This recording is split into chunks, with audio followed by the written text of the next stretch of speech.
નમસ્કાર. પીએમ આ બે અક્ષર આપણે લગભગ રોજ સાંભળીએ છીએ, ખરું ને? પણ શું આપણે ખરેખર ઊંડાણપૂર્વક જાણીએ છીએ કે વડાપ્રધાનનું પદ કેટલું શક્તિશાળી છે? એમની સાચી ભૂમિકા શું છે? ચાલો આજે આ દરેક સવાલના જવાબ એકદમ સરળ ભાષામાં સમજીએ. જુઓ, સૌથી પહેલાં તો એક ખૂબ જ મહત્વનો તફાવત સમજી લઈએ. ભારતમાં બે સૌથી મોટા પદ છે, એક રાષ્ટ્રપતિ અને બીજા વડાપ્રધાન. હવે રાષ્ટ્રપતિ જે છે એ દેશના બંધારણીય વડા છે, એટલે કે કહી શકાય કે નામ માત્રાના પ્રમુખ. જ્યારે દેશ ચલાવવાની અસલી સત્તા, વાસ્તવિક પાવર એ વડાપ્રધાનના હાથમાં હોય છે. એ જ સરકારના વાસ્તવિક વડા છે. તો સવાલ એ છે કે વડાપ્રધાન પાસે આટલી બધી સત્તા આવે છે ક્યાંથી? શું આ કોઈ પરંપરા છે? ના, આ ભૂમિકા આપણા ભારતના બંધારણમાં એકદમ સ્પષ્ટ રીતે લખેલી છે. ચાલો જરા જોઈએ કે આપણું બંધારણ આ પદ વિશે શું કહે છે. બંધારણની કલમ 74 આ ખૂબ જ મહત્વની છે. એમાં સાફ સાફ લખ્યું છે કે રાષ્ટ્રપતિને મદદ અને સલાહ આપવા માટે એક મંત્રી પરિષદ હશે, અને આ મંત્રી પરિષદના વડા કોણ હશે? વડાપ્રધાન. આનો સીધો અર્થ એ થયો કે રાષ્ટ્રપતિ મોટાભાગે વડાપ્રધાન અને એમના મંત્રીમંડળની સલાહ પ્રમાણે જ કામ કરે છે. હવે આવી કલમ 75 એ કહે છે કે વડાપ્રધાનની નિમણૂક રાષ્ટ્રપતિ કરશે.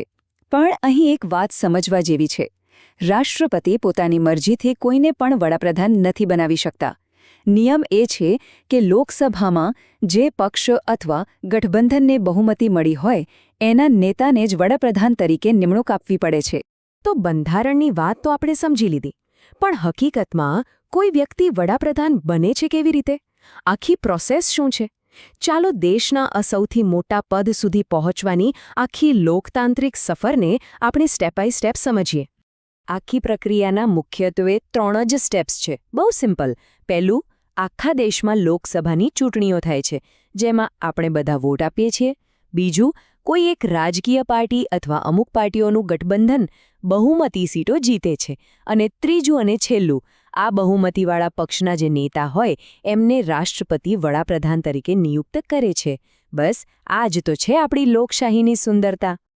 ઓકે, તો હવે વડાપ્રધાનની નિમણૂક થઈ ગઈ, પણ પછી એમની મુખ્ય સત્તા અને જવાબદારીઓ કઈ કઈ હોય છે? ખબર છે, વડાપ્રધાનને ઘણીવાર સરકારનું એન્જિન પણ કહેવામાં આવે છે. ચાલો જાણીએ કે આવું શા માટે કહેવાય છે. વડાપ્રધાનના કામોનું લિસ્ટ બહુ લાંબુ છે. સૌથી પહેલાં તો એ પોતાની ટીમ બનાવે છે, એટલે કે મંત્રીમંડળ. પછી કયા મંત્રીને કયું મંત્રાલય આપવું, કોણ નાણામંત્રી બનશે, કોણ ગૃહમંત્રી, કોણ રક્ષામંત્રી, આ બધું એ જ નક્કી કરે છે. દેશના મોટામાં મોટા નિર્ણયો જે કેબિનેટ બેઠકોમાં લેવાય છે એની અધ્યક્ષતા પણ એ જ કરે છે. દેશ માટે નવી નીતિઓ બનાવવાથી લઈને લોકસભામાં સરકારનું નેતૃત્વ કરવા સુધીની બધી જ જવાબદારી એમના પર હોય છે. હવે સમજાયું? આટલી બધી જવાબદારીઓને કારણે જ વડાપ્રધાનને સરકારનું એન્જિન કહેવું એકદમ બરાબર છે. જેમ એક એન્જિન આખી ટ્રેનને ખેંચીને આગળ લઈ જાય છે, બસ એ જ રીતે વડાપ્રધાન આખા શાસનતંત્રને દિશા આપીને દેશને આગળ વધારે છે. આપણે એ તો જોયું કે કોઈ વડાપ્રધાન બને છે કેવી રીતે અને એમની પાસે કેટલી શક્તિઓ હોય છે. પણ હવે એ પણ જાણવું જરૂરી છે કે એમનો કાર્યકાળ પૂરો કઈ રીતે થઈ શકે છે. ચલો એ પરિસ્થિતિઓ પર પણ એક નજર નાખી લઈએ. મોટાભાગે 3 સંજોગોમાં વડાપ્રધાનનો કાર્યકાળ પૂરો થઈ શકે છે. પહેલું અને સૌથી મહત્વનું, જો એ લોકસભામાં પોતાની બહુમતી ગુમાવી દે. બીજું, જો એ પોતે જ સામે ચાલીને રાજીનામું આપી દે. અને ત્રીજું, જો કોઈ કારણસર લોકસભા જ ભંગ કરી દેવામાં આવે અને નવી ચૂંટણીઓ જાહેર થાય. ચાલો અત્યાર સુધી આપણે જે પણ સમજ્યા એને એક નાનકડી મજેદાર ક્વિઝથી પાકું કરી લઈએ. તૈયાર છો? જોઈએ તમને કેટલું યાદ રહ્યું છે. ઓકે, પહેલો સવાલ, વડાપ્રધાનની નિમણૂક કોણ કરે છે? થોડું વિચારો. અને સાચો જવાબ છે રાષ્ટ્રપતિ.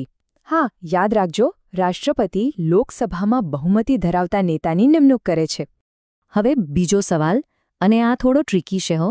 વડાપ્રધાન બનવા માટે સંસદના કયા ગૃહના સભ્ય હોવું ફરજિયાત છે? અને જવાબ છે લોકસભા અથવા રાજ્યસભા. હા, આ એક બહુ રસપ્રદ વાત છે કે વડાપ્રધાન સંસદના આ બેમાંથી કોઈ પણ ગૃહના સભ્ય હોઈ શકે છે. તો આશા છે કે આ વિશ્લેષણથી વડાપ્રધાનની ભૂમિકા વિશેની તમારી સમજ એકદમ સ્પષ્ટ થઈ ગઈ હશે. જો તમને આ જાણકારી પસંદ આવી હોય તો એને લાઇક જરૂરથી કરજો અને તમારા મિત્રો સાથે પણ શેર કરજો. અને હા, બંધારણ અને શાસન વિશે આવી જ સરળ અને રસપ્રદ માહિતી મેળવવા માટે સબસ્ક્રાઇબ કરવાનું તો ભૂલતા જ નહીં. ફરી મળીશું એક નવા વિષય સાથે.